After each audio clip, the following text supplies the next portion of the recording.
Hi, Sean. Hi, Colton. Thank you so much for your time. It's a Of pleasure to be course. talking to you both. Very talented. I want to know what would draw you guys to this project, to Little Mhm, Voice. mhm.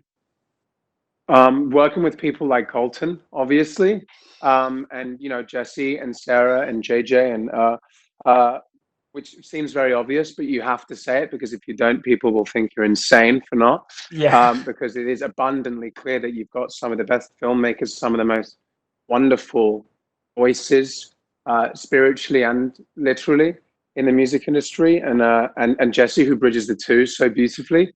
Um, and then the story itself, that that I know hit me and Colton right in the heart when we read it, Mhm. and that mattered to us when we made it.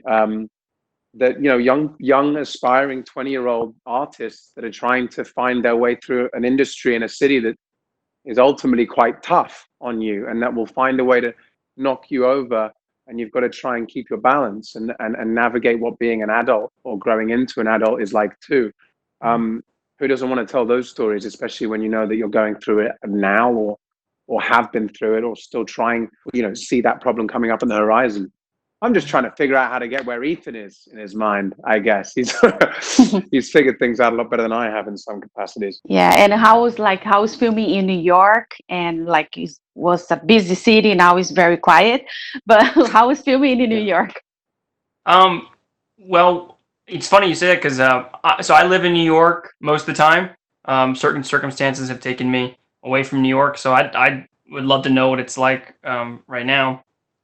But I think for me it was super amazing because it was like it was so integrated into my actual just daily life as it was. And it wasn't very hard to go to Williamsburg, Brooklyn because I was going to go there anyway.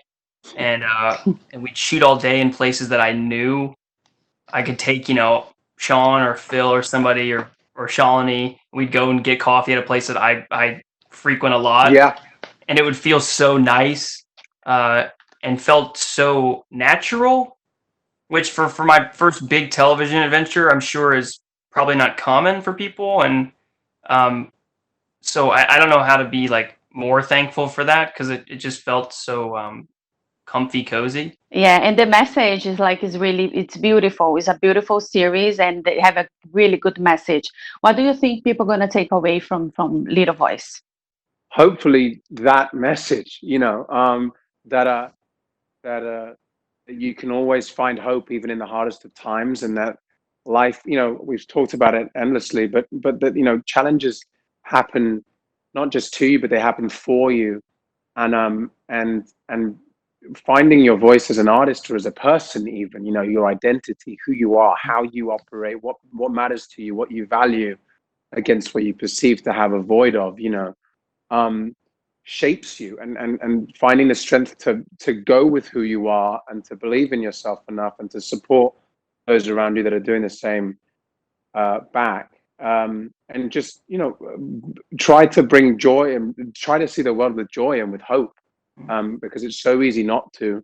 I'm a victim of it always, but there is always hope and there is always light. You just have to be willing to see it, willing to find it. And like Yeah, watching it this time back, I in these modern times, um, within struggle, you can find the most authentic part of yourself and the things that you Mhm. really want to say and what really matter to you. That's what really shocked me watching it and being like, wow. I yeah, mean, it just inspires you. yeah. It's a beautiful series, and I hope I cannot wait for everybody to watch it. Thank you so much, guys, for your time and a Thank you lot of very much. success.